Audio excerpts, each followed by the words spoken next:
Hello, beautiful people. We want to welcome you once again to Mathematics Live, which will run every Monday by 8 p.m. And thank you so much. I'm sure you have been blessed by our previous sessions, and we are so happy to have you. Olumide Okuneye is my name, Coach Mide, and then I have one very gentle person here. Finally. I just want to encourage her, Finally, you are we agreeing say to the things fact that we want to happen. You get it's a confession. Hello, people. You're welcome today again. Thanks for joining us. I'm Adeola Okuneye, Coach D, wife to Coach Mide. I'm the one mentoring and training him in the way of the Lord. Okay, well, bless God for your life, the mentor. And I hope you have been following our sessions. If you would like to watch some of them again, please, I would like you to check out our YouTube page, Coach Mide Mathematics is on your screen.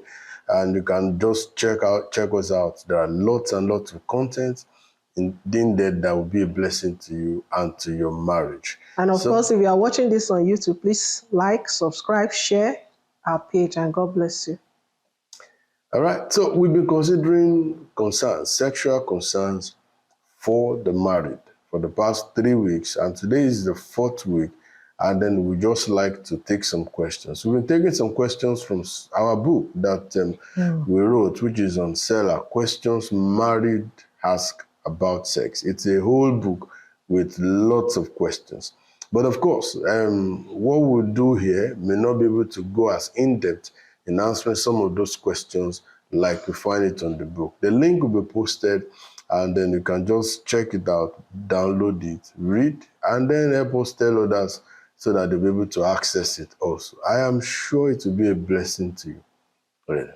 Okay, so I get to ask the first question today, and I'm so happy. I'm so happy. So happy. So, Coach Mide, this person, I'll just say I don't know it. There's no way you will know. You will have to say something. God will give you wisdom. Amen. So this person is asking that, what can I do? My husband is busy and God-fearing, and he doesn't think about sex so much like that. He arrives home exhausted and leaves for work early. Every time we have a sexual encounter, it is usually a quick affair. That is painful. Really. How will somebody, it's almost like, does that really happen? Because the truth is, in most homes, it's always the guys who have the sexual drive that is higher than that of the woman. But in a situation where you have something like this, what do you do? Number one, pray. Prayer changes things. We were with a couple over the weekend, and then they were just confessing that, there was actually a time we were in their church to speak. And yes, we do go around churches to speak to married people and singles by God's grace. So we were there to speak, and then the wife was just like, this was my husband then, but now, the story has changed. So prayer changes things. It changes the mind of people, because, there are some men who have conditioned their mind. They are choleric. They are, work-oriented. They just, once they have married, they believe they have married. So for them, it's not, what else should I do to now continue to oil that marriage? They don't understand it. So for them, it's just, I'm married. We are collect money, just consider, forget that. How will I be having sex when I have things to do? Deliverables. So it's more about the mind. It's more about the person. And prayer can change that. Number two, please have a very beautiful discussion. Now, you won't do that when the guy is working on his laptop, and trying to get something to, don't raise that question. I am sure 100% he will not listen to you. So find a time in this busy schedule where you can be able to chip in that discussion, and don't start by saying we need to talk. Once you say that, an average of 70 or 80% of men just shut down straight away. They go on the defensive, and not including me. See the way I look at it? I wasn't even thinking that way. I had your spirit. Your mind is... So an average, I am an angel, praise God. Okay. An average man, 70, 80% of us, we shut down and go on the defensive and just like, what have I done?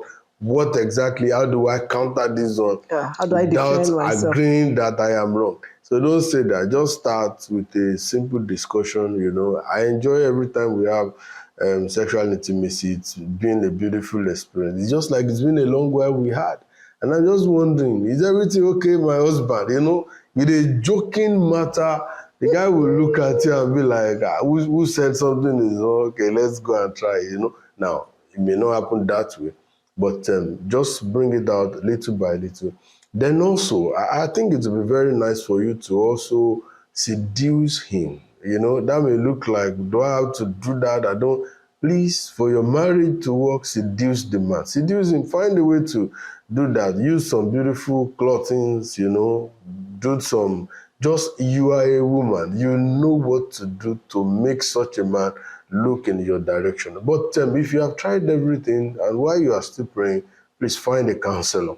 Yeah. Find a counselor. Find a counselor. If you can reach out to us, we can have a session or two and then be able to discuss. You might understand that for some men, there are some background baggages that there is a need to deal with. So once they are dealt with, then the man will understand, oh, that's why I'm doing this. Okay, how do we change? Then we'll give you some intentional activities to carry out, which will bring him back into that. For example, a man who has been sexually abused while growing up may not likely have a very beautiful drive towards having sex in his marriage. So don't just think he's born again now, he's older now, he should have been. No.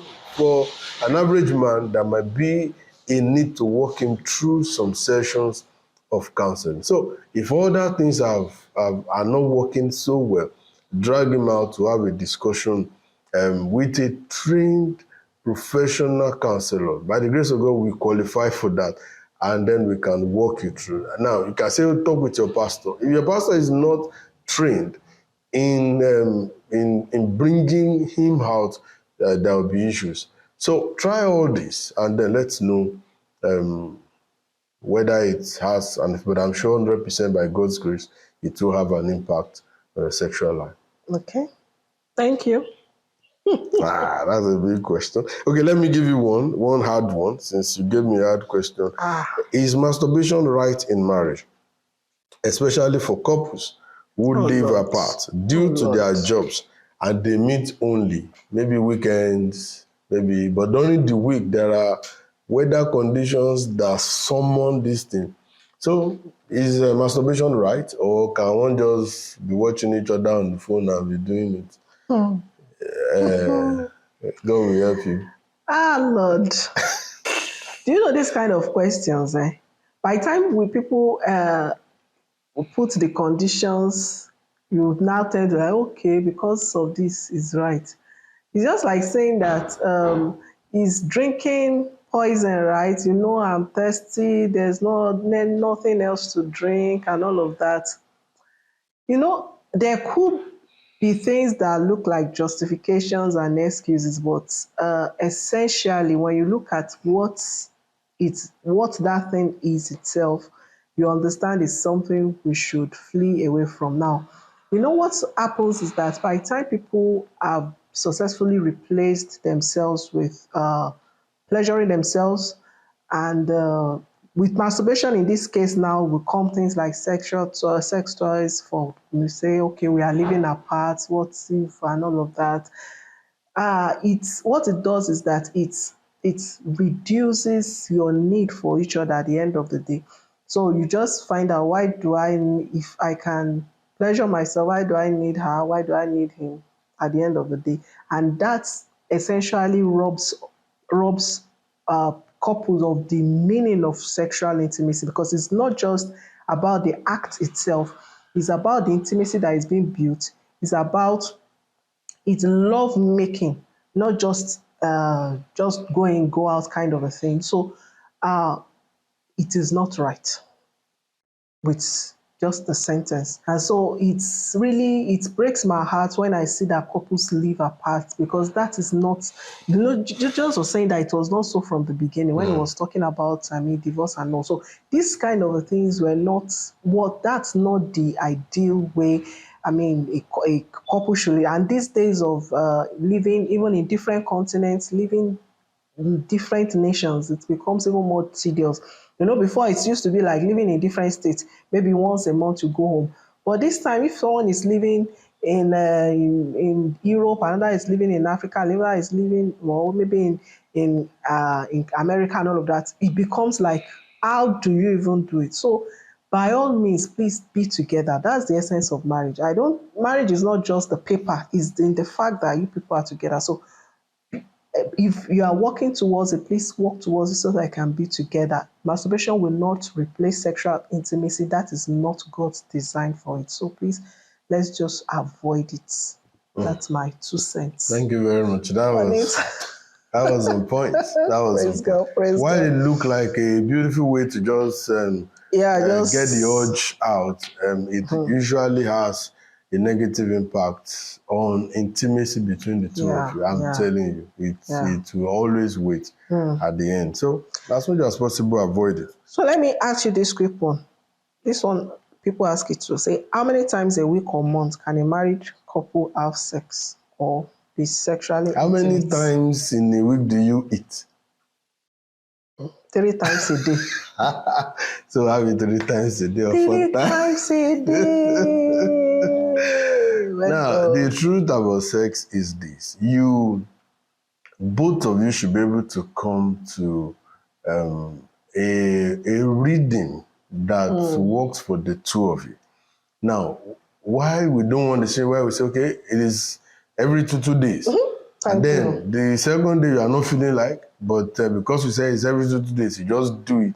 Both of you are just sweating without any fruitfulness coming out of the whole thing, and then you wait another 2 days. While the next day you may want it, your body may ask for it, and then it has to be the next day. It's not today. Now, so don't turn it into a religious thing, which becomes a chore in the long run and becomes stressful. It loses spontaneity. Yeah. However, I would say come to a reading, both of you. We did the survey some times ago, which I use in my book, Married Matthew's Secret of Great Sex, which is on seller. Let me say that now.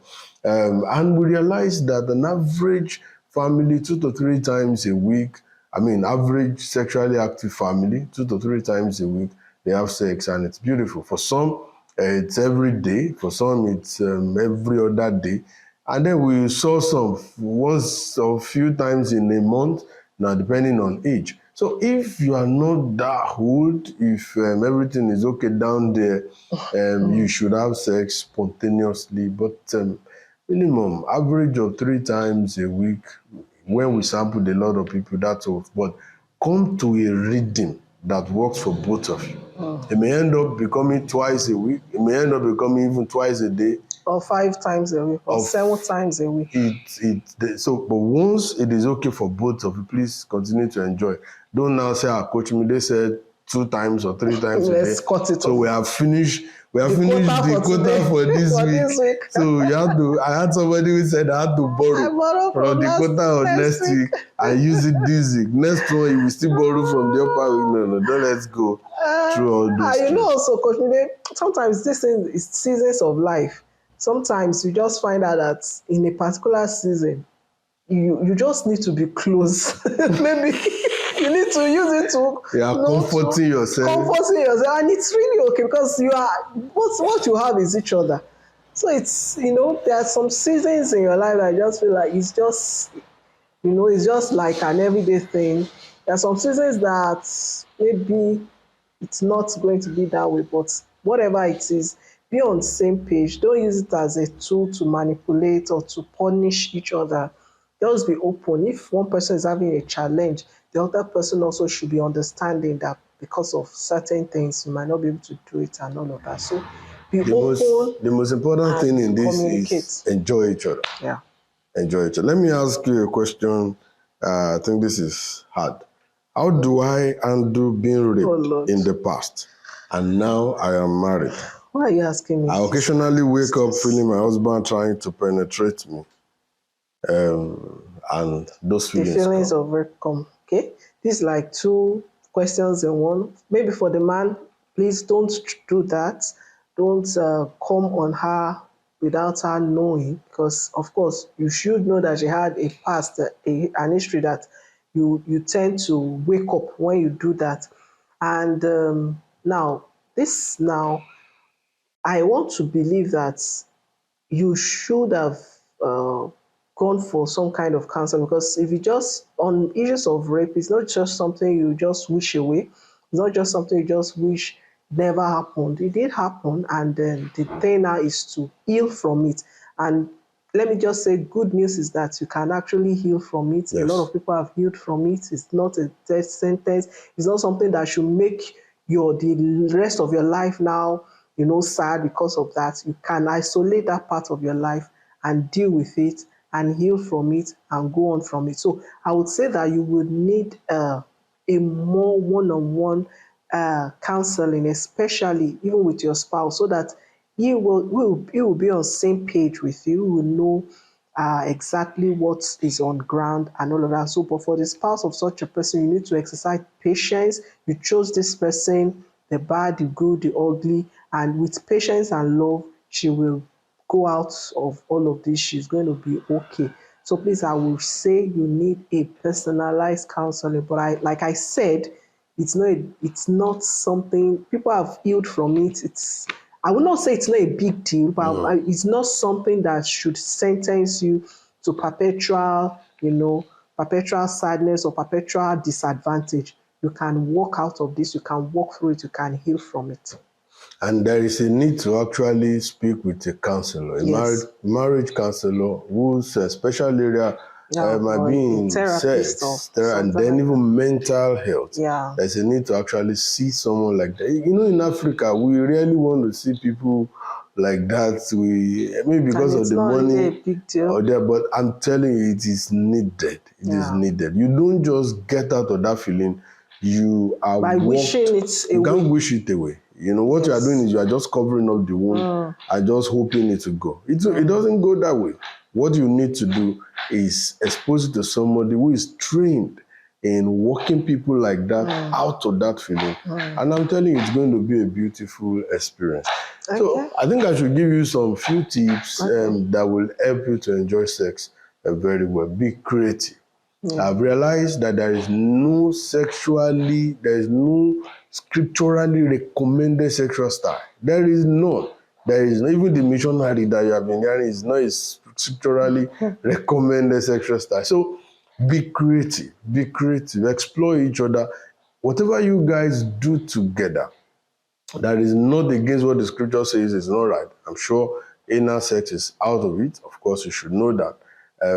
But whatever you guys feel comfortable and okay with each other, the two of you, please, if it's comfortable, enjoy it, explore each other. I will also say try out different places, On our mathematics group, we have gone through these sessions with a lot of people on WhatsApp. If you're interested, please reach out. Where we have taught them about different places you could, in the sitting room, in the room. It doesn't have to be on your bed. It does not. Is there a covenant between you and your bed? No. Some people have said the bed is undefiled.